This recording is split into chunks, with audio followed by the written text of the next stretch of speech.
아버지 하나님, 진실로 감사 영원히 드립니다. 오늘도 이렇게 저희들 사랑해 주시고 하나님을 예배할 수 있도록 하심을 감사합니다. 주님, 이 시간에 주님 임재하여 주셔서 하나님 영광으로 받아주시고 함께 하시고 축복하여 주시옵소서. 예수님의 이름으로 기도합니다.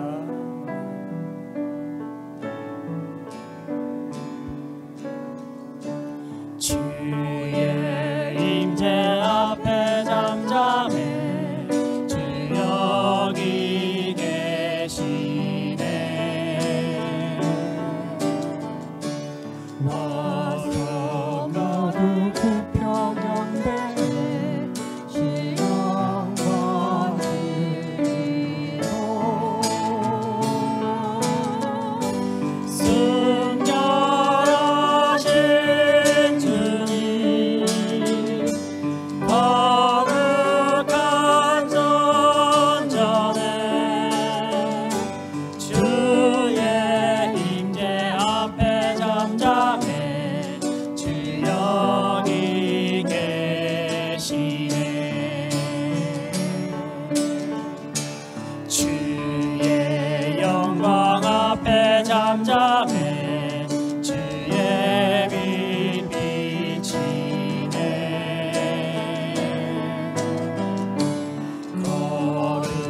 거룩한 불 태우시며 영광의 관쓰네.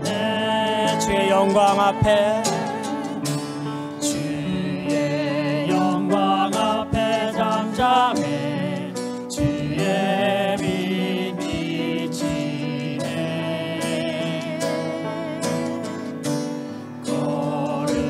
거룩한 불 태우시며 영광의 관쓰네. 주 영광 찬란해 빛 대신 주리와 주의 영광 앞에 잠잠해 주의 빛 비치네. 주의 능력 앞에 잠잠해 주 역사하시네.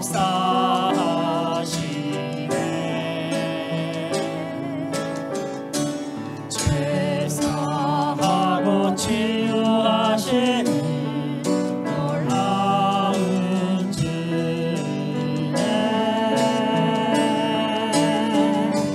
주 믿는 자에게 능치 못하오네. 주의 능력 앞에 잠잠해 주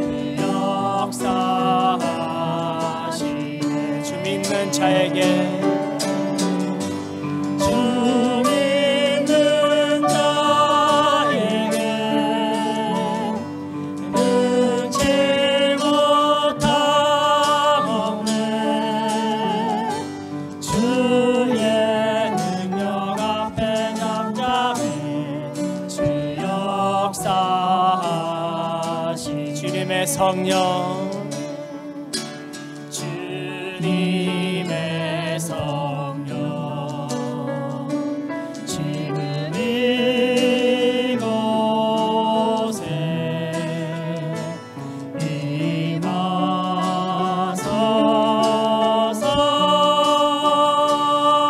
임하소서. 임하소서. 주님의 성령 지금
기도드리겠습니다.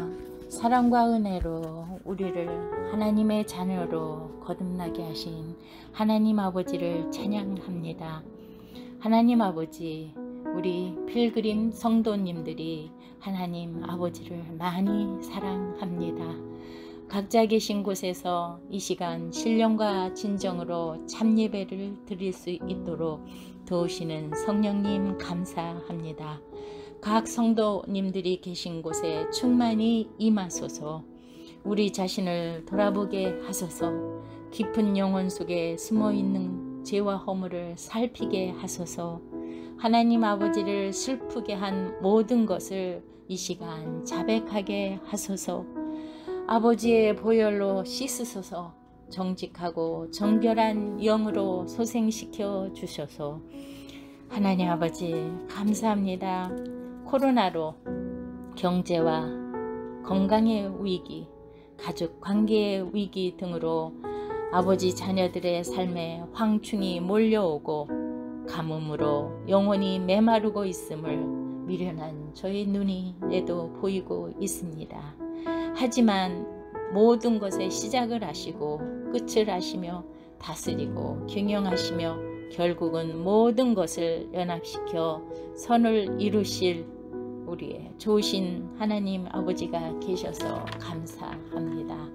하나님 아버지, 아버지의 충성된 종들, 특별히 먼 오지에서 생명의 위험 속에서 하나님 아버지의 기쁜 소식을 전하고 아버지 자녀들, 그 양들을 먹이고 기르는 선교사님과 목회자님들과 사역자들을 올려드립니다. 그들이 있는 곳에 아버지의 영광이 머무르소서. 특별히 그들의 가족들의 필요를 채우시고 이 땅에서 영혼육의 필요를 풍성하게 하사 땅끝까지 나누고도 남게 하소서. 특별히 남미에서 사역하는 의의 나무 사역 위에 충만히 임하소서. 그리고 이곳에서 코로나 위험과 생명의 위험 속에서도 충성되고 성실하게 사역하시는 오병이어의 스텝 모든 분들을 기억해 주셔서 감사합니다.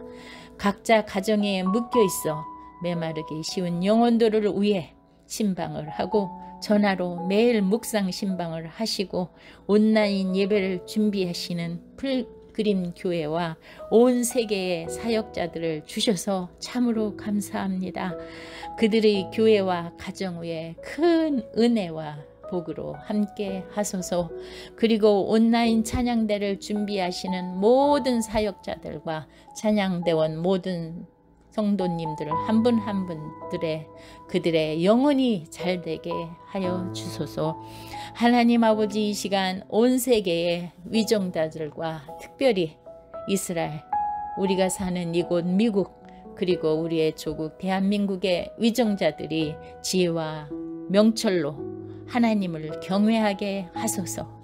하나님 아버지를 대적하는 세력들은 스스로 자멸되게 하시고 소멸되게 하소서. 북한에 있는 하나님의 자녀들을 항상 눈동자같이 지켜주심을 보고 믿고 있습니다. 하나님 감사합니다.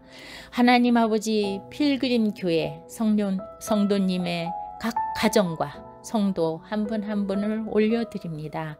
이 코로나의 험악하고 혼돈함 속에서 오히려 그들의 영혼이 더욱더 잘되게 하여 주셔서 감사합니다. 더욱 자라고 열매 맺게 하소서. 그리하여 모든 범사에 잘되는 복받는 자들 되게 하소서. 이 주간 주일 예배를 드리는 모든 곳에 성령의 운행과 감동이 충만하소서. 모든 성도들은 아버지의 말씀 위에 성령의 열매가 맺혀져 예수와 닮아 산제물로 살게 하소서. 각 가정의 기도 제목을 올려드립니다. 기도가 응답되어 하나님 아버지의 영광이 드러나게 하소서. 항상 신실하게 은혜로 사랑으로 우리를 보살펴 주시는 하나님 아버지를 찬양드립니다. 이 모든 기도를 살아계신 좋으신 예수와의 이름으로 기도드렸습니다.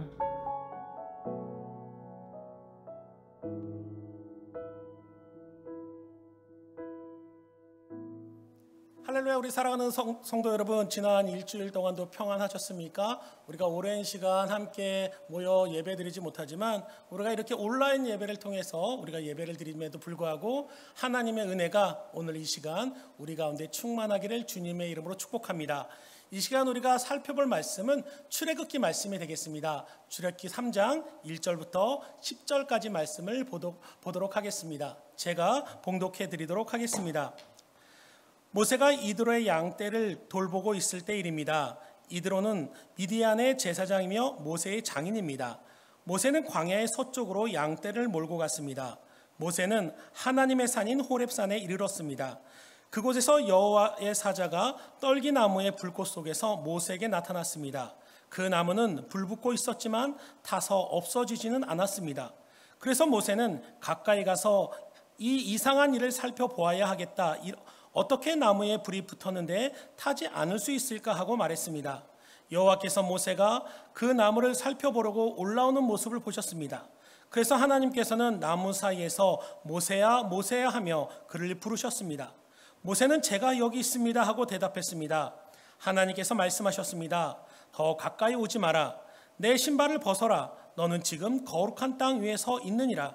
나는 내 조상의 하나님이다. 나는 아브라함의 하나님, 이삭의 하나님, 야곱의 하나님이다. 모세는 하나님을 바라보는 것이 두려워서 얼굴을 가렸습니다. 여호와께서 말씀하셨습니다. 나는 내 백성이 이집트에서 고통당하고 있는 것을 보았고 또 이집트의 노예 감독들이 내 백성을 때릴 때 그들이 울부짖는 소리를 들었다. 나는 그들이 얼마나 괴로워하는지를 알고 있다. 나는 그들을 이집트 사람에게서 구해주려고 내려왔다.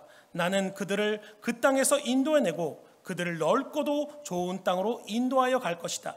그곳은 젖과 꿀이 넘쳐 흐를 만큼 비옥한 땅이며 가나안 사람, 헷 사람, 아모리 사람, 브리스 사람, 히위 사람, 그리고 여부수 사람들의 땅이다. 나는 이스라엘 백성의 울부짖는 소리를 들었고 이집트 사람들이 그들을 괴롭히는 것을 보았다. 그래서 나는 지금 너를 파라오에게 보내려 하니 가거라. 가서 내 백성 이스라엘 사람들을 이집트에서 인도해 내어라. 아멘. 예, 저는 오늘의 본문의 말씀을 가지고 하나님의 임재를 경험하자는 제목으로 여러분과 함께 은혜를 나누고자 합니다. 한번 따라 하실까요? 하나님의 임재를 경험하자. 여러분, 제가 좋아하는 책 중에 하나님의 임재 연습이라는 책이 있습니다. 저는 참 이 책을 많이 좋아하는데요.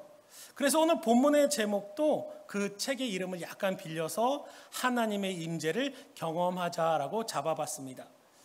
이 책은 내용은 뭐냐면, 이 책의 내용은 우리의 삶 속에서 하나님의 임재를 누리며 사는 것이 얼마나 소중하며 또 그 임재 가운데 누리는 참된 평안과 하나님이 주시는 축복에 대해서 말씀을 하고 있습니다.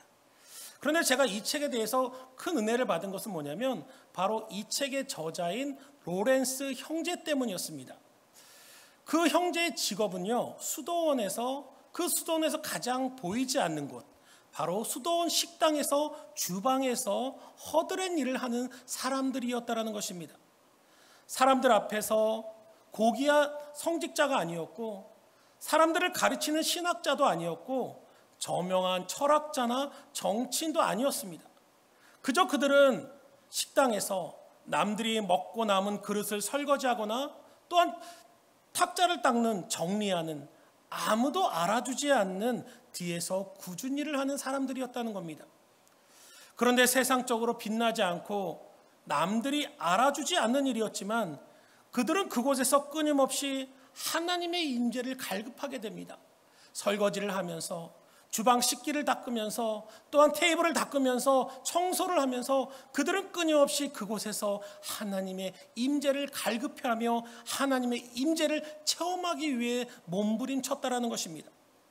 그리고 그 결과 그들은 세상 사람들이 보잘것없는 일이라고 외면했던 그 삶 속에서 하나님의 임재를 체험하게 되고 또 그 안에서 하나님이 주시는 은혜와 감사를 받게 되고 또 그것을 많은 사람들에게 나누며 감동을 주는 삶을 살았다는 것입니다.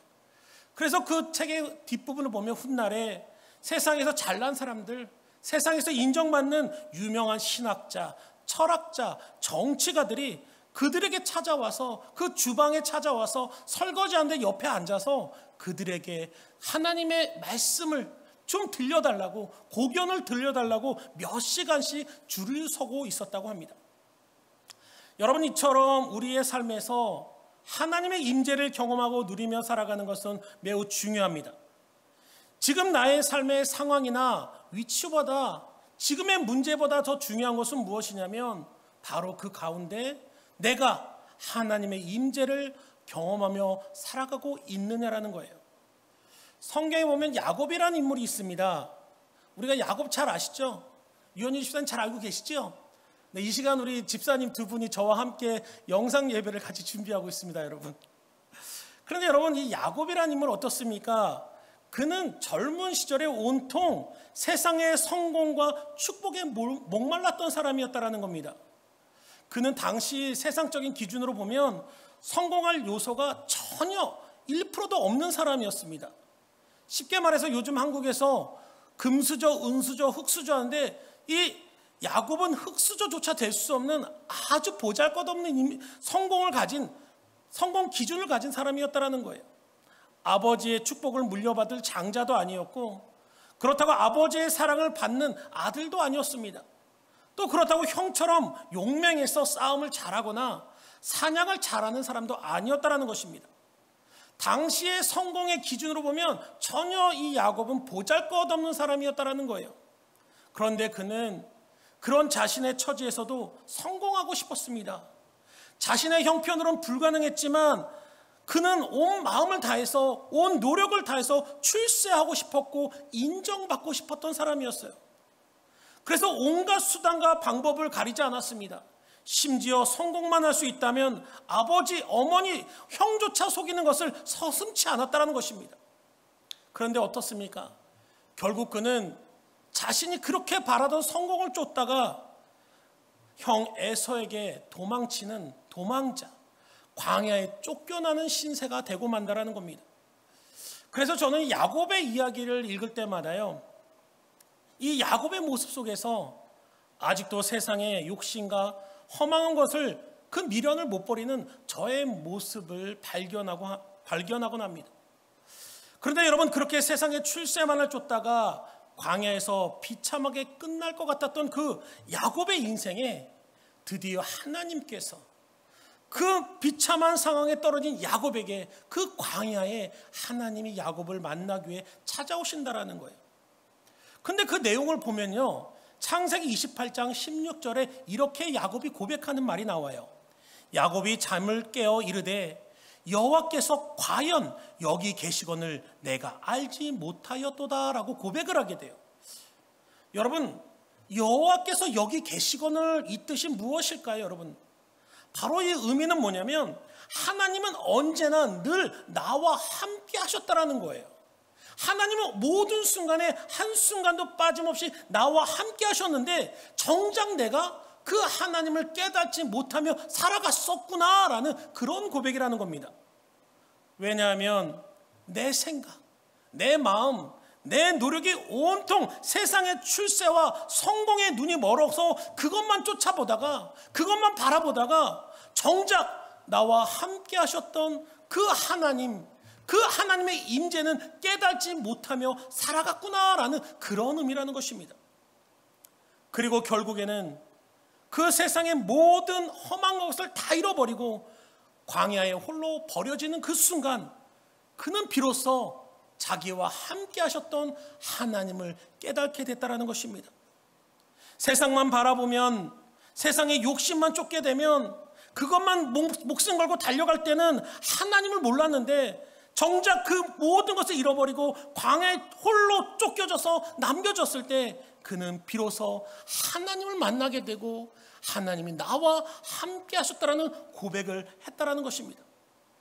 여러분, 우리의 삶에도 이런 고백과 체험이 있어야 합니다. 여호와께서 그래 나와 언제나 함께 계셨구나, 내가 알지 못했는데 하나님은 언제나 나와 함께 계셨구나, 이런 고백이 있을 때, 이런 체험이 있을 때 진정으로의 삶은, 우리의 삶은 변화되고 우리의 인생은 바뀌게 된다는 것입니다. 그래서 저는 오늘 오랜 방황 끝에 하나님의 임재를 경험함으로 삶이 변화된 한 인물을 여러분에게 소개해 드리려고 합니다. 그 사람은 바로 모세입니다. 우리가 너무나도 잘 알고 있는 모세라는 인물이었습니다. 여러분, 모세는 어떤 사람입니까? 갓난 아이 시절 애굽의 공주에게 입양이 돼서 40살까지 왕자로 성장을 했던 사람입니다. 그런데 그는 그의 동족 이스라엘 민족 히브리 사람이 매 맞는 것을 보고 애굽 사람을 죽이게 됩니다. 그 결과 모세는 미디안 광야로 도망가게 되고 그곳에서 40년 동안 고난의 생활을 하게 된다는 것입니다. 여러분, 한번 생각해 보세요. 우리도 광야에 들어가면 어려움을 겪게 되면 너무나도 힘들고 고난의 삶인데, 하물며 모세는 40년 동안 왕자로 살았어요. 그래서 세상에서 좋다는 모든 것을 다 누리며 살던 사람이 어느 날 갑자기 아무것도 없는 광야에 버려지게 되는 거예요. 그리고 40년 동안 그 많은 나이에 목동으로, 그것도 자신의 양이 아니라 그 장인의 양, 처갓살이를 하면서 장인의 양을 돌보는 그런 삶을 살았다는 것입니다. 여러분, 모세의 마음이 어땠을까요? 그 순간 한때는 세계를 호령하는 대제국의 왕자로 살아가다가 지금은 비참하게 이런 광야에서 이 더운 무더운 날씨에, 오늘도 굉장히 더운데 이스라엘 광야는 이 시간 여러분 이거보다 훨씬 뜨겁습니다. 그런데 이 시간에도 쉬지도 못하고 그 장인의 눈치를 보면서 그 장인의 양을 돌보기 위해서 광야로 나가는 그 모세의 심정이 어떻게 했어요? 그는 비참했을 것입니다. 자신의 삶에 회의를 느꼈을 것입니다. 내가 무엇이 잘못돼서 한순간에 이렇게 내 삶이 혼란스럽고 이렇게 무너졌을까? 그는 후회의 삶을 살았을 것입니다. 그런데 여러분, 오늘의 본문의 말씀을 보면 그런 모세에게 그런 혼란과 방황과 답답함과 그런 패배감에 있었던 그 모세의 삶이 끝나는 놀라운 사건이 오늘 본문에서 이루어지고 있다는 것입니다. 바로 그것은 하나님께서 바로 모세에게 임재하신 사건, 하나님께서 모세를 만나시는 사건이었다는 것입니다. 오늘 본문 2절을 개역개정 성경을 보면 여호와의 사자가 떨기나무 가운데로부터 나오는 불꽃 안에서 그에게 나타나시니라 라고 말씀하고 있습니다. 그런데 여기서 우리 성경은 여호와의 사자라고 표현하고 있는데요, 원어 성경을 보면 이 정확한 의미는 하나님 자체를 의미합니다. 하나님이 직접 모세를 만나기 위해서 오셨다라는 거예요.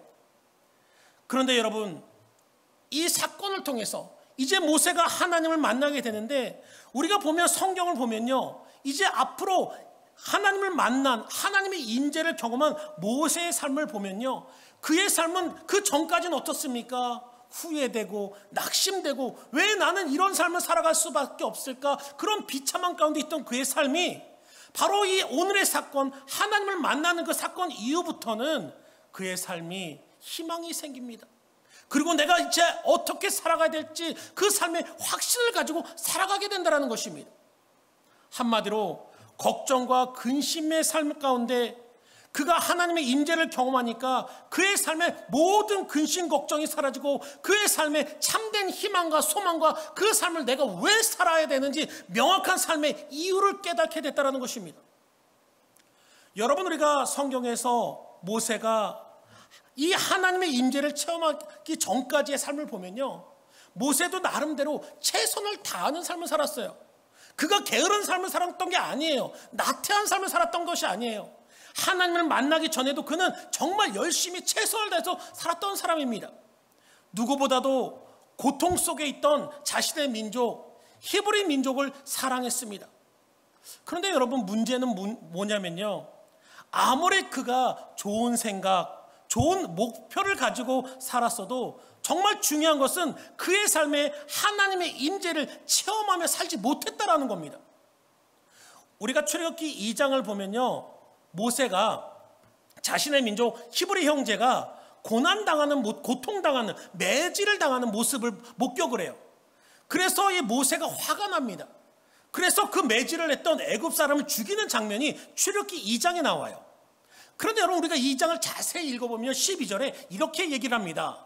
좌우를 살펴 사람이 없음을 보고 그 애굽 사람을 쳐 죽여 모래 속에 감추니라. 여러분이 말씀을 자세히 보면서 우리가 모세의 행동을 자세히 보면요, 그가 제일 먼저 한 게 뭡니까? 좌우를 살펴 사람이 없음을 보았다는 거예요. 이게 굉장히 중요한 의미가 담겨져 있어요. 여러분, 이 모세가요 주위를 살펴 사람이 없음을 보았다. 이것은 뭐냐면 모세는 사람의 눈치를 보고 있었다는 거예요. 정작 중요한 하나님의 눈치는 보지 않고 내 주변의 내 상황, 내 주변의 세상의 눈치를 보았다는 거예요. 그래서 세상 사람들의 눈치를 보고 주변의 눈치를 보고 그것이 문제가 되지 않으니까 그때서 그를 죽였다는 겁니다. 하나님이 지금 나를 바라보신다는 걸 전혀 인식하지 못하고 있었던 거예요, 여러분. 그래서 그의 생각은 옳았습니다. 이 나의 민족, 내 이스라엘 민족, 하나님의 백성을 내가 이끌어야겠다라는 그 순수한 열정이 있었지만, 그가 사람의 눈치는 보았지만 하나님의 눈치를 보지 않았기 때문에 그의 삶은 허망한 삶으로 끝날 수밖에 없었다라는 거예요. 그래서 여러분, 우리 기독교 격언에요 이런 말이 있습니다. 진정한 거룩은 혼자 있을 때 증명된다. 한번 따라할까요?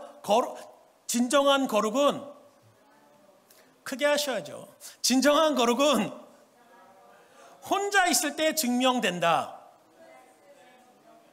그래요, 여러분. 거룩하다는 건 여러분, 남들이 보는 앞에서는 우린 거룩할 수 있어요. 이 교회 앞에서, 교회 안에서 우리는 거룩할 수 있어요. 저 같은 경우도 강대상 앞에서는 거룩할 수 있다라는 거예요. 그런데 정말 중요한 것은 뭐냐면, 정작 남들이 보지 않는 곳, 드러나지 않는 곳, 나 혼자 있는 곳에서는 온갖 제약에 다 물들어가고 있다는 겁니다. 왜 그렇습니까? 지금 나와 하나님이 함께 하시는 것을 인식하지 못하기 때문이에요. 주변의 사람들을 인식하는데 하나님을 인식하지 못하기 때문에 우리의 삶이 나 혼자 있을 때가 정말 거룩하지 못하다라는 겁니다. 그래서 진정한 거룩은 혼자 있을 때 증명된다라고 말씀을 하고 있는 거예요. 모세의 80년의 삶이 이랬어요. 그는 정말 열심히 살았습니다. 자신만을 위해서 산 것이 아니라 하나님의 백성인 이스라엘 백성은 그 백성을 바라보며 가슴 아파하며 그렇게 살았다는 거예요. 순수한 마음을 가지고 하나님의 백성을 아파하며 살아갔던 사람이었습니다.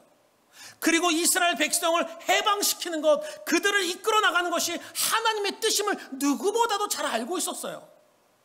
그러나 그는 하나님도 알고 하나님의 뜻이 무엇인지도 잘 알고 있었지만 정작 중요한 것은 그의 삶에 하나님을 인식하며 살지 못했다라는 것입니다.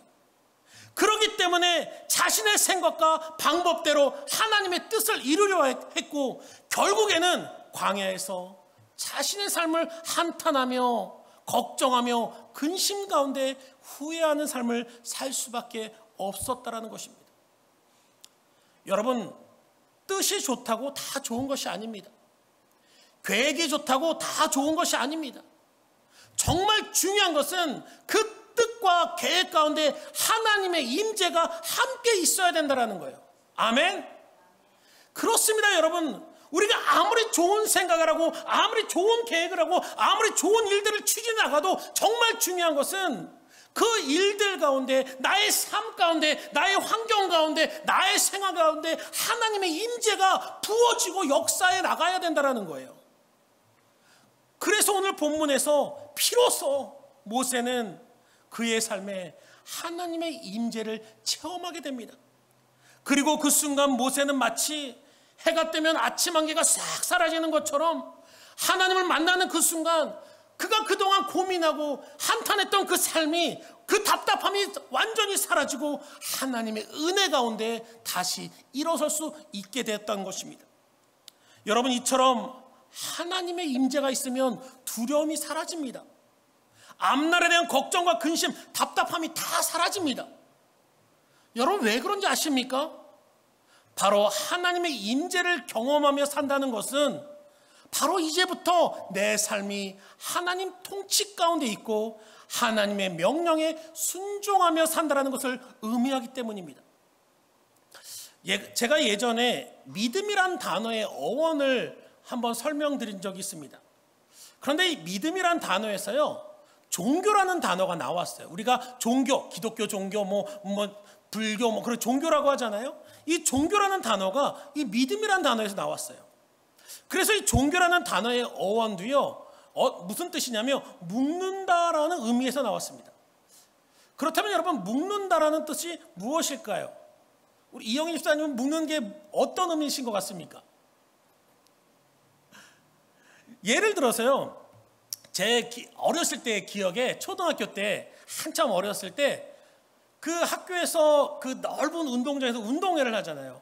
그러면 꼭 했던 종목 중에 하나가 2인 삼각경기라는 걸 했어요.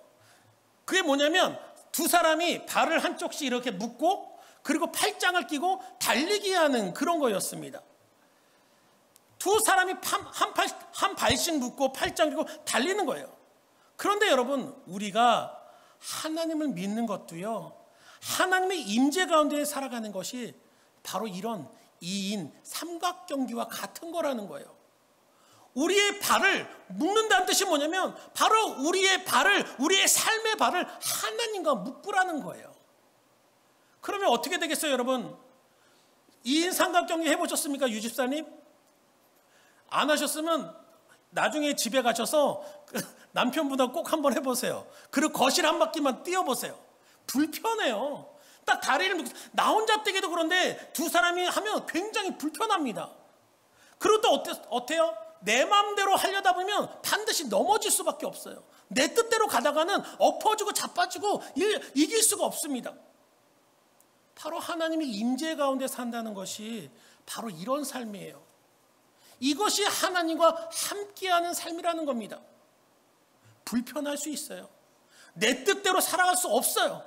그런데 정말 중요한 것이 무엇인지 아십니까? 우리가 정말 그때부터 하나님과 우리의 다리를, 삶의 발을 묶고 달리면 그때부터는 바로 그 경기를, 그 삶을 하나님께서 책임지신다는 거예요. 하나님께서 내 삶의 방향과 속도와 갈 길을 인도하시기 때문에 우리는 그 하나님의 발걸음에 맞춰 걷기만 하면 돼요. 뛰기만 하면 돼요. 달리기만 하면 돼요. 그러면 그 모든 이후의 것들은 하나님께서 이끌어 가시고 책임져 주신다는 겁니다.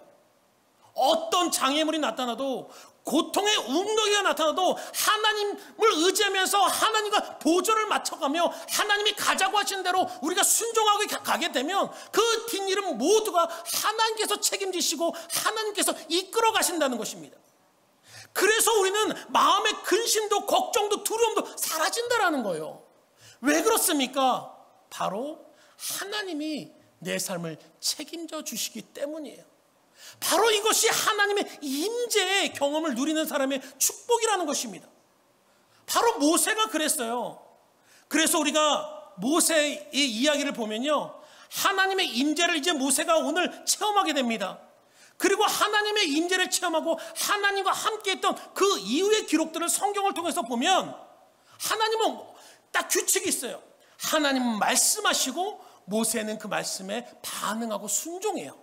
한번 따라 하실까요? 하나님은 말씀하시고 모세는 순종했다. 이게 뭐냐면요, 출애굽기에서 하나님의 기적이 나타나는 패턴이에요. 방법이에요. 예를 들어서 출애굽기 4장 2절 3절을 보면 이렇게 말씀하고 있어요. 여호와께서 그에게 이르시되 내 손에 있는 것이 무엇이냐라고 물으셔요. 이에 모세가 대답합니다. 그가 이르되 지팡이입니다 라고 대답합니다. 3절에 여호와께서 이르시되 그것을 땅에 던지라 하심에 모세가 어떻게 합니까? 곧 그것을 땅에 던지니라라고 순종을 합니다. 그러니까 어떻게 됩니까? 그것이 뱀이 된지라 모세가 뱀 앞에 피하매라고 기록하고 있습니다. 모세가 지팡이를 들고요, 하나님 이것을 뱀으로 만들어 주세요 라고 말하지 않았어요.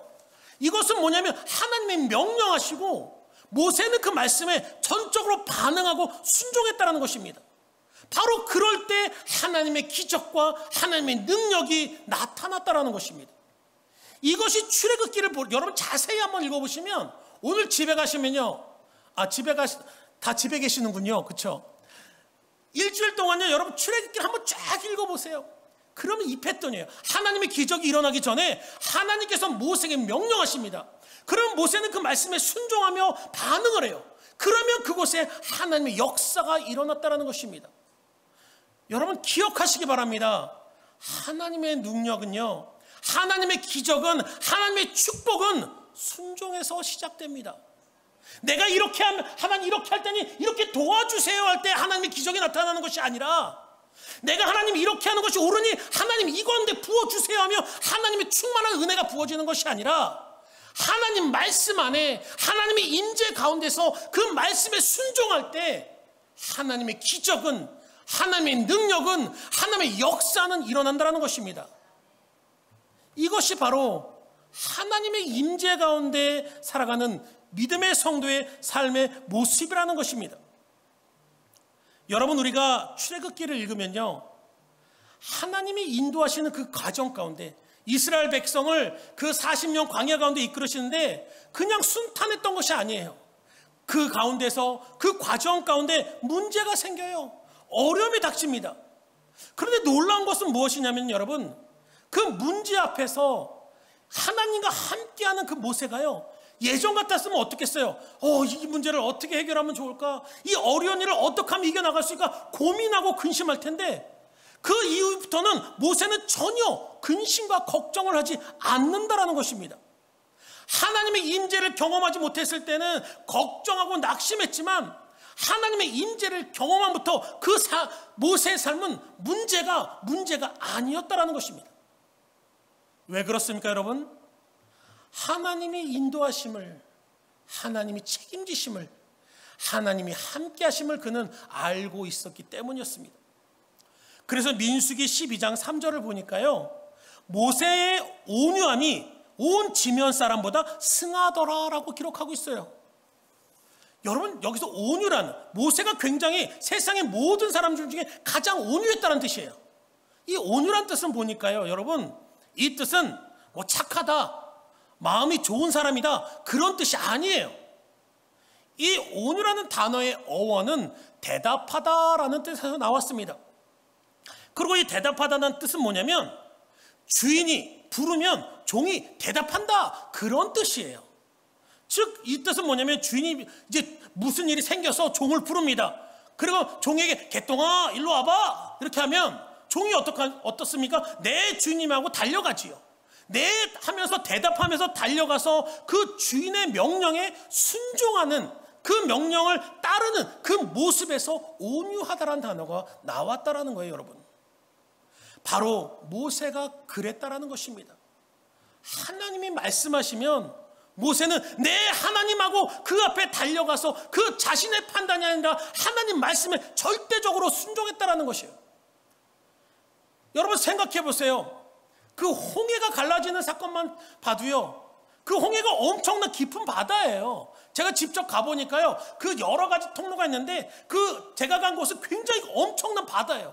그런데 지팡이를 던진다고 그게 갈라지겠습니까? 인간의 상식으로?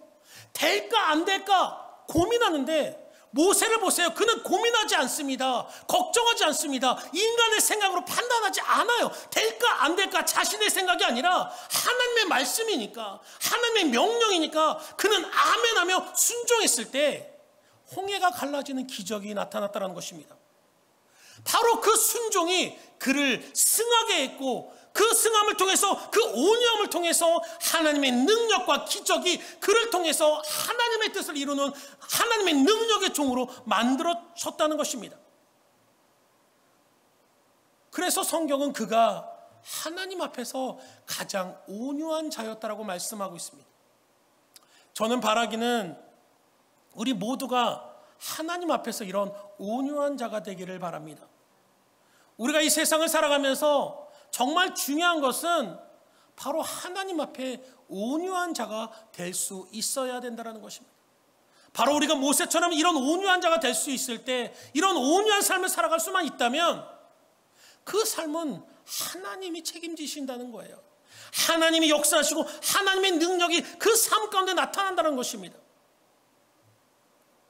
그렇다면 여러분, 우리가 온유한 자가 되기 위해 또 하나님의 임재 가운데 살기 위해서는 어떻게 해야겠습니까? 어떻게 하면 우리의 삶에 하나님의 임재를 경험하며 살아갈 수 있겠습니까?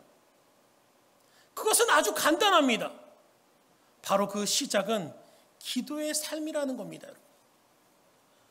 우리가 시간을 정해서 하나님 앞에 기도하는 훈련과 헌신이 있어야 된다는 거예요. 여러분 성경을 보세요. 이 성경 전체를 볼 때 이 성경 안에서 하나님이 사용하셨고 하나님이 능력이 함께했던 사람들을 보면 그 사람 중에 기도하지 않고 하나님의 능력 가운데 살았던 사람은 단 한 사람도 없었다라는 겁니다. 다시 말해서 하나님은 기도하는 사람을 통해서 하나님 임재의 역사가 나타나게 하신다라는 겁니다.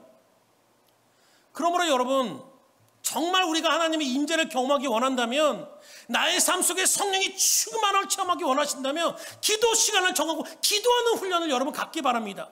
억지로 기도하라는 것이 아닙니다. 바리새인들처럼 드러나는 기도를 하라는 게 아니에요. 간절한 마음으로 우리가 기도할 수 있고 하나님을 바라보고 하나님의 임재를 갈급함 가운데 우리가 기도할 수 있어야 된다는 것입니다. 그런데 여러분 우리가 이렇게 시간을 정해서 하나님께 기도하는 거 정말 중요합니다. 그런데 또한 우리의 기도는 우리의 삶의 순간순간 하나님께 묻고 응답을 구하는 기도가 필요하다는 거예요. 바로 삶 속의 기도가 필요하다는 것입니다. 여러분 하나님의 응답은요 뭐 우렁찬 우레와 같은 그런 음성으로만 응답하시는 것이 아닙니다. 물론 특별한 경우도 있지요. 모세처럼, 신약의 바울처럼 하나님께서 강력히 역사하실 때 하나님의 음성을 들려주실 때도 있어요.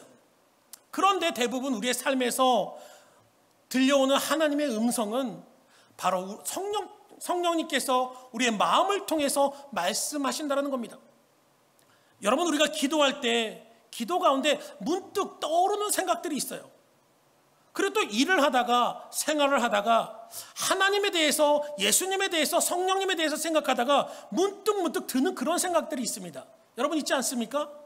저는 이런 경험들이 좀 많습니다. 기도를 하는데요, 갑자기 기도 가운데 하나님께 간절히 기도가 뜬금없이 누군가가 생각이 나요. 그 사람 괜찮나? 그런 생각이 문득 들어요. 그러면 기도가 다 끝나고 그분한테 전화를 합니다. 그러면 꼭 그 그 사람 가운데 삶에 저의 도움이 필요한 사람들이 꽤 많았고, 그래서 그분들을 도왔던 경험들이 굉장히 많습니다. 바로 이것이 하나님의 음성이라는 거예요. 여러분, 기도 중에 하나님께서 우리의 마음 속에 성령의 감동을 통해서 말씀하시는 겁니다. 또 생활 가운데는 또 이런 경우가 있어요. 제가 여러분, 사람이 남자는 운전할 때 성격이 바뀐다고 그러잖아요. 전 참 성격이 안 좋습니다, 운전할 때. 그래갖고 여러분도 경험이 있으시겠지만 가다가 그 앞차가 그 사인도 안 주고 확 끼어들면 위험하잖아요. 깜짝 놀라잖아요. 당황하잖아요. 저는 성격이 안 좋아가지고 예전에는 크락션을 빵 누르고 하이빔을 착착착착 막 쏩니다. 너무 화를 참지 못하고 분을 못 참는 제 성격이에요. 그게 제 본 모습입니다. 그래서 아내한테 엄청 꾸칠함을 많이 듣습니다. 그런데 어느 순간부터 그 순간부터요, 딱 끼어들면 분이 막 올라오는 그 순간, 잠시 몇 초도 아니에요. 그 순간 예수님 한번 부르고 그리스도를 생각합니다. 하나님을 생각해요. 그러면 그 순간 올라왔던 분이 샥 가라앉으면서, 그래 뭔가 바쁜 일이 있겠지, 아니면 저 사람이 운전을 한 지 얼마 안 돼서 실수로 잘못했을 거야 라는 생각이 들면서 그 분이 샥 가라앉는, 화가 내려가는 그런 느낌이 있습니다. 여러분, 이것도 하나님의 음성이라는 거예요. 성경은 분명하게 하나님의 백성은 하나님의 음성을 들으며 살아가야 된다고 말씀하고 있어요. 요한복음 10장 27절에 내 양은 내 음성을 들으며 나는 그들을 알며 그들은 나를 따르느니라 라고 말씀하고 있어요. 예수님을 따르려면 음성을 들으라는 겁니다. 하나님의 음성을 들으며 살아가라는 거예요. 하나님의 임재를 누리며 살아가라는 겁니다. 바로 이것이 크리스찬이 이 세상을 살아가는, 하나님의 백성으로 살아가는 삶의 모습이라고 성경은 우리에게 분명하게 말씀하고 있다는 거예요. 물론 여러분, 중요한 것은 우리가 하나님의 음성을 듣는 것과요, 내 생각, 그리고 잘못된 음성은 반드시 구별해야 됩니다. 성경을 보면 성경 안에는 심지어 사탄도 우리의 마음에 거짓 생각을 심어준다라고 말씀하고 있어요. 그래서 하나님의 음성을 듣는 것은요, 올바른 훈련과 교육이 필요해요. 예전에 제가 한국에서 사역할 때 한 여자 청년이 급하게 저에게 상담을 요청해서 제게 찾아왔습니다. 그래서 왜 왔냐고 물어봤더니 그 여자 청년이 하는 말이, 한 남자 청년이 자신에게 와가지고 기도하는데 하나님이 너랑 결혼하래, 그렇게 말씀하셨다는 거예요. 그래서 결혼을 하자라는 거예요. 그럼 어떡하냐고 저한테 달려왔어요. 그래서 제가 그 남자 청년을 잠깐 제 방으로 오라고 불렀습니다.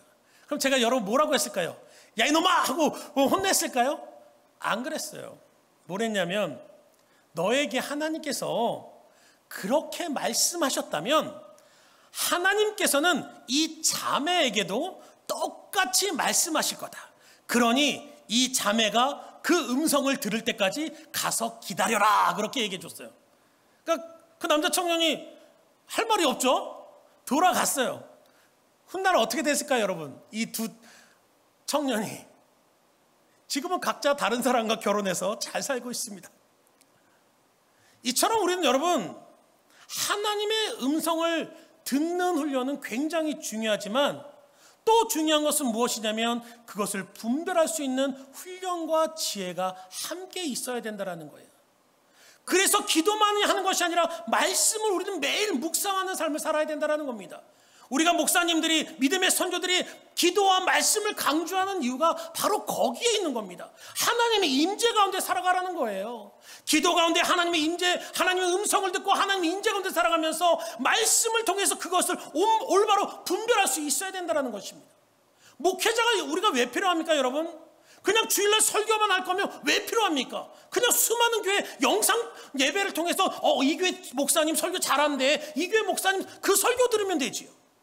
우리 가운데 목회자가 필요한 것 또한 그런 이유예요, 여러분.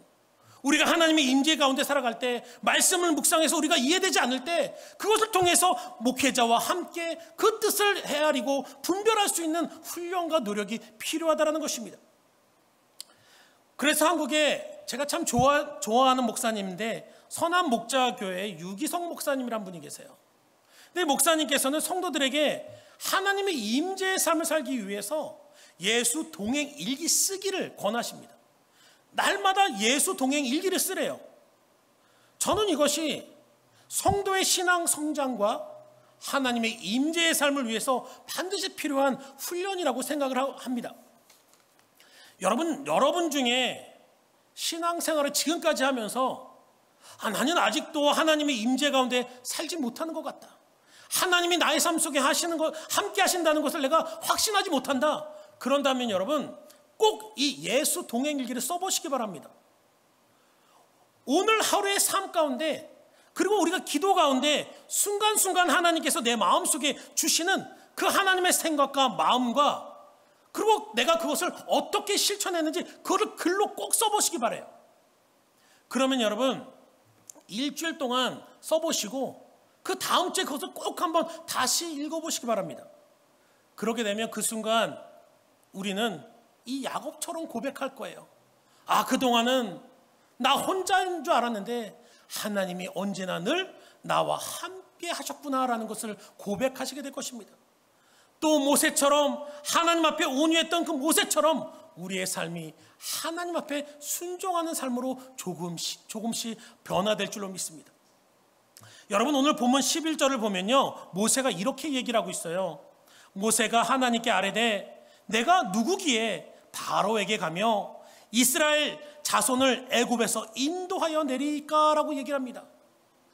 여러분이 아주 간단한 겸손의 말처럼 보이는 이 말씀, 이 모세의 말에는요, 모세의 삶의 한탄이 담겨져 있는 말이에요. 이 뜻은 40년 동안 광야에서 그 고난 가운데 살면서 얼마나 모세가 그것을 벗어나기 위해서 몸부림치며 노력했어요. 근데 아무리 스스로 노력해도 벗어날 수가 없는 거예요. 이 삶의 고난, 이 삶의 어려움, 이 삶의 고통을 벗어날 수가 없는 거예요. 그래서 그 패배감과 열등감이 담긴 표현이 하나님 내가 누구길래 갑니까? 라는 그런 표현이에요, 여러분. 그런데 그 모세의 그 한탄의 12절에 하나님께서 뭐라고 말씀하십니까? 하나님께서 이르시되 내가 반드시 너와 함께하리라 라고 말씀하고 있어요. 여러분, 이 말씀을 우리는 좀 더 정확히 이해해야 됩니다. 이 말씀은요, 하나님께서 모세에게 아니야 모세야, 네가 뭐가 어때서? 내가 너를 만들었는데 너는 부족한 사람이 아니야, 약한 자도 아니야, 너는 할 수 있어, 그렇게 말씀하신 것이 아니라는 거예요. 여러분, 이 12절의 뜻은요, 좀 더 정확한 의미를 한다면, 그래 안다, 너는 부족한 사람이야, 너는 연약한 사람이야, 너 혼자서는 절대 아무것도 할 수 없는, 너는 볼 것 없는 사람이야. 그런데 모세야, 중요한 건, 그러니까 내가 너와 함께 할 거야, 내가 너를 책임질 거야, 너를 붙들어 줄 거야 라고 말씀하고 있다는 거예요. 여러분, 그렇습니다. 여러분, 우리는 하나님 없이는 살아갈 수 없는 존재랍니다. 세상을 이길 수 없고 그들과 똑같이 제약의 길에 설 수밖에 없는 연약한 존재라는 것입니다. 그래서 우리의 삶에 하나님의 임재가 필요한 것입니다. 그래서 우리의 삶 속에 성령의 충만함의 역사가 내 삶을 이끌어가야 된다는 것입니다. 나의 의지와 나의 힘으로는 이 세상을 이길 수 없고 승리할 수 없다는 거예요.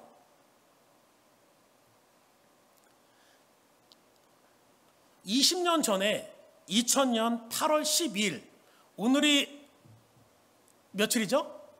16일인가요? 주일이? 네. 딱 20년 전 정도 됐네요. 그때 노르웨이의 바렌츠해라는 깊은 바다가 있습니다. 그 바다에 러시아 핵 잠수함 쿠르스코라는 그 잠수함이 침몰하는 사건이 일어나요. 근데 그 배는, 그 잠수함은 핵잠수함이에요. 그 잠수함이 심해 수천 미터에 가라앉게 됩니다. 그래서 그 주변의 나라가, 유럽에서 러시아를 비롯해서 그 있던 주변의 나라들이 난리가 났습니다. 왜냐하면 그 잠수함에는 핵을 비롯한 아주 터지면 무시무시한 무기들이 있었기 때문이에요. 그래서 그 무기들을 처리하기 위해서요, 이제 사람들이 그 심해로 수천 미터의 그 바다로 들어가려고 합니다. 근데 들어가려고 보니까 수압이 너무 강한 거였어요, 압력이. 그래서 그 잠수함의 그 철판 두께가요 15cm 정도 되는 두께였는데, 그 잠수함이 전부 다 찌그러질 정도였대요.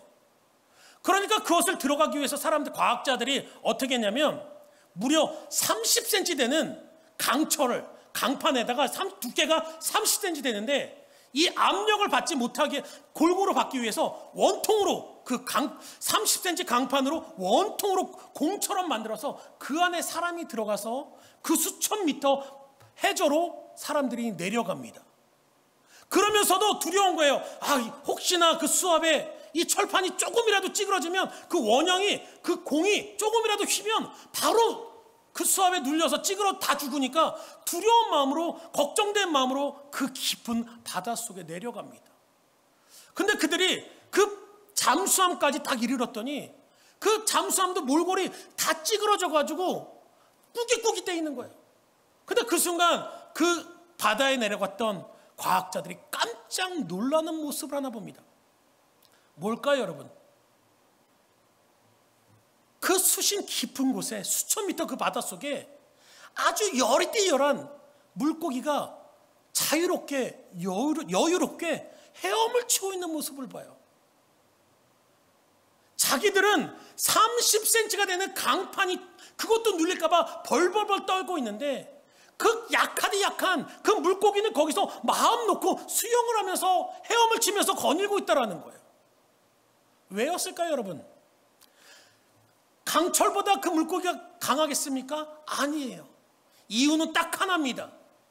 바로 그 물고기 뱃속 안에 불에가 있었기 때문이에요. 그 수천 미터의 압력을 견딜 수 있는 그 안에, 그 연약한 물고기 안에 불에라는 것이 있었기 때문에 그 바다 속에서도 그들은 여유롭게 아무 두려움 없이 헤엄치고 자유롭게 그 물을 가르고 있었다라는 것입니다.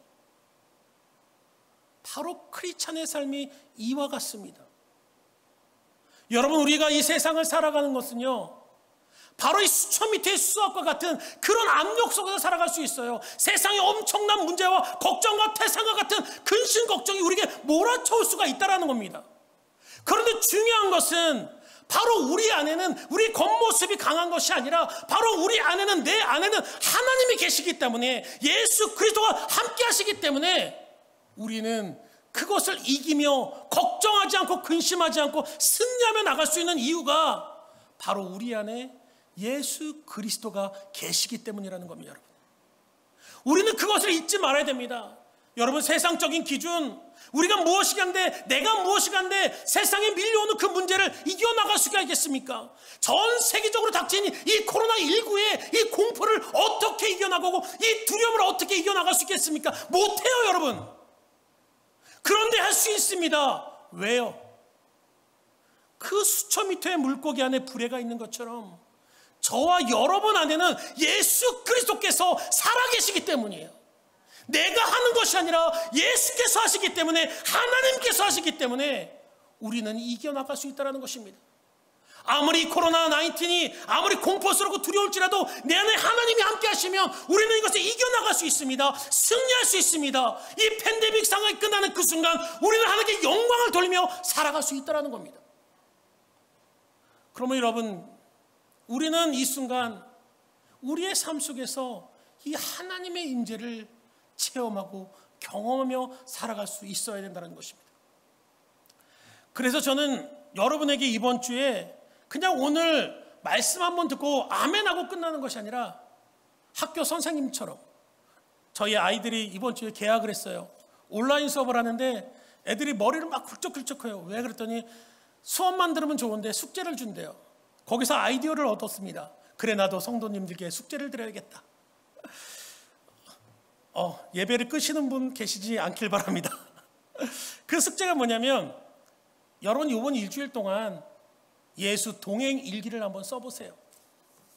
여러분이 하루하루 힘들고 어려운 가운데 있을 때 꼭 성전에 나서 기도하는 것이 아니라 시간을 정해서 기도하지 않더라도 여러분의 삶 속에 하나님을 생각하면서 문제가 닥쳤을 때, 어려움이 닥쳤을 때 하나님께 깊이 간구하면서 그 속에서 하나님이 주시는 음성들을 꼭 쓰셔야 됩니다. 그냥 머리로 기억하고 하는 건요, 곧 사라져버려요. 그러니까 메모지를 꼭 갖고 계시다가 꼭 써보세요. 하나님이 내게 주시는 음성들, 그리고 내가 그것에 어떻게 실천했는지, 그리고 어떻게 나타났는지를 꼭 써보시기 바랍니다. 쓰는 것이 중요합니다. 그러면 여러분 어떤 일이 일어나냐면요, 그것이 쌓이고 쌓이잖아요. 그리고 어느 순간 내가 그것을 묵상하면서 우리는 깨닫게 돼요. 그 전까지는 이 세상을 힘들게 나 혼자 살아가는 것 같았는데, 내가 그것을 쓴 것을 나중에 읽어보잖아요. 그 고난의 순간에도 하나님이 나를 버리지 않으셨구나, 하나님이 나와 함께 하셨다는 사실을 깨닫게 될 것입니다. 바로 이것이 하나님의 임재를 경험한 시작이라는 거예요. 그러므로 바라기는, 여러분, 우리 모두가 오늘 말씀에서 모세가 하나님의 임재를 경험함을 통해서 그의 삶이 하나님 앞에 온유한 자가 되고, 그 온유한 모세를 통해서 하나님께서 하나님의 기적과 능력을 나타내시며 세상을 이겨나가는 승리자로 만드셨던 것처럼, 바로 저와 여러분이 그런 하나님 앞에 하나님의 임재를 경험하고 하나님 앞에 온유한 자가 되기를 주님의 이름으로 축원드립니다. 여러분, 이 시간 우리 찬양하며 기도하며 하나님께 나가기를 원합니다. 오늘 여러분과 함께 할 찬양은 하나님의 은혜라는 찬양입니다. 그 가사의 내용을 보면, 나를 지으신 이가 하나님, 나를 부르신 이가 하나님, 나를 보내신 이도 하나님이라는 가사의 내용입니다. 그런데 여러분, 이 가사의 내용은 그냥 지으시고 부르시고 보내신 것이 아니라 바로 그 가운데 하나님의 은혜가 함께 하시고 하나님의 임재가 우리의 삶 속에 함께 하신다는 뜻입니다. 우리가 이 시간 찬양할 때 그런 마음으로 하나님께 찬양했으면 좋겠습니다. 하나님, 나의 삶 속에 하나님의 임재가, 하나님의 은혜가 흘러넘치게 해달라고, 그런 삶을 사게 해달라고 이 시간 우리 찬양하며 또한 기도하며 나가겠습니다. 나를 지으신 이가 하나님,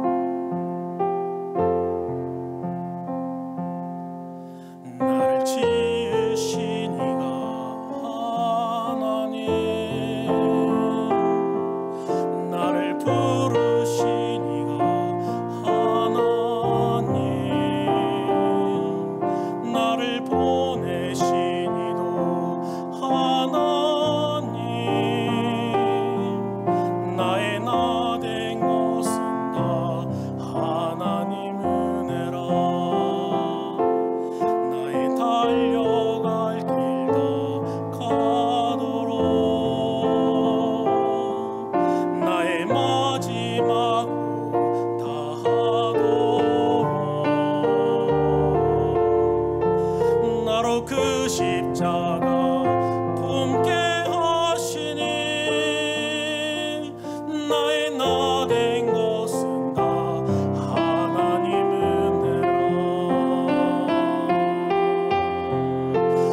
한량없는 은혜,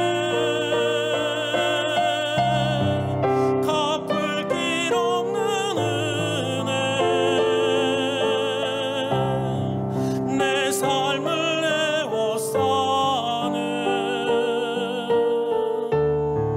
하나님의 은혜, 나 주저함 없이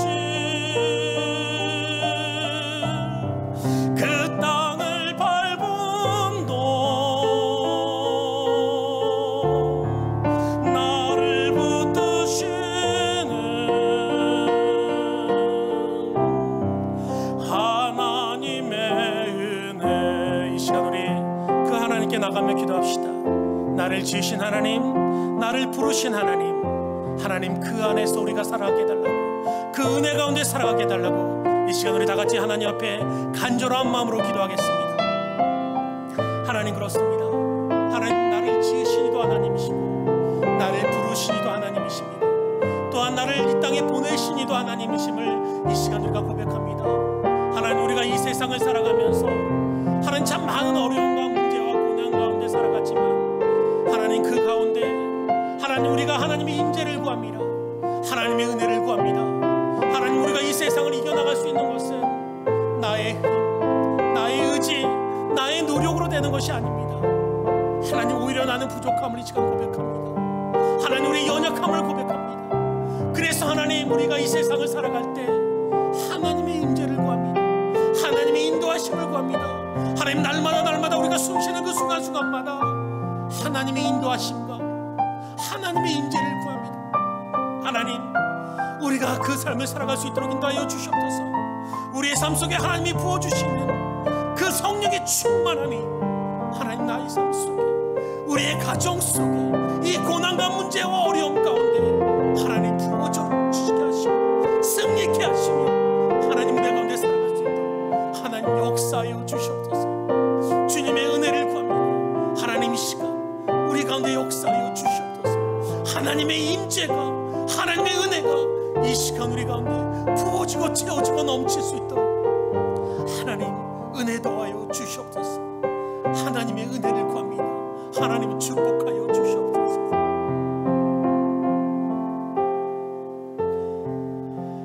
한량없는 은혜,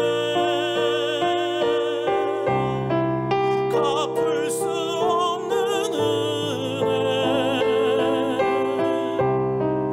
내 삶을 애워싸는 하나님의 은혜, 나 주저함 없이 그 땅을 밟은 동안 나를 붙드시는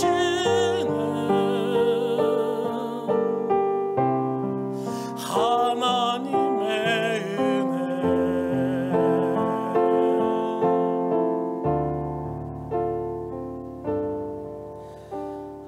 하나님, 그렇습니다. 하나님, 우리가 이 세상을 살아가는 것이 하루하루가 때로는 힘들고 고나고, 때로는 모세처럼 하나님 주저앉아 낙심하며 슬피 울며 내 인생이 왜 이렇게 됐지? 왜 나는 이 자리에 있지? 하며 후회할 때도 있습니다. 그래서 하나님, 우리의 삶에 하나님의 임재가 필요합니다. 하나님, 갈급합니다. 하나님, 우리 사랑하는 필그림 성도들, 그 삶에 하나님의 임재의 역사가 나타나게 하여 주시옵소서.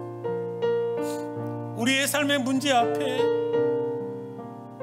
우리의 육체적 질병 앞에, 그리고 하나님 고통 앞에, 절망 앞에 모세처럼 하나님 주저앉아 울고 있을 때 하나님 우리에게 나타나시고 하나님 임재하여 주시옵소서.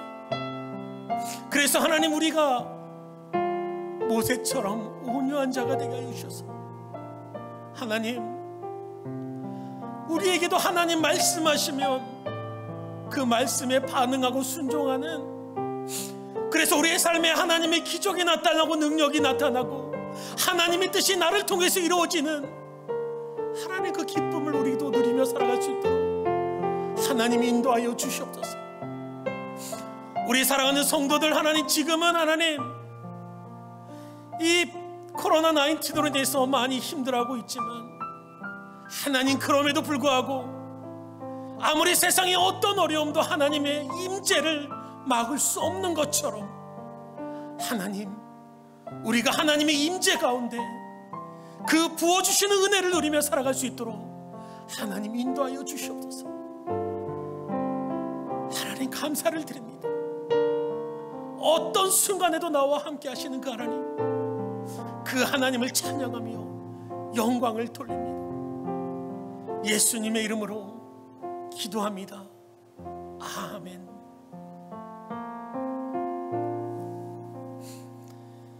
이제는 우리 주 예수 그리스도의 은혜와 하나님의 놀라우신 사랑하심과 성령님의 내주교통 인도하심이 이제는 나의 삶을 혼자 살아가는 것이 아니라, 나의 능력과 의지로 살아가는 것이 아니라 하나님의 임재 가운데 하나님이 주시는 그 말씀의 순종함을 통해서 하나님의 뜻을 이루고 그리스도의 사랑을 전하며 하나님의 기적을 나타내길 원하는 우리 사랑하는 모든 성도들 머리 위에 이제부터 영원토록 함께 있을지어다. 아멘.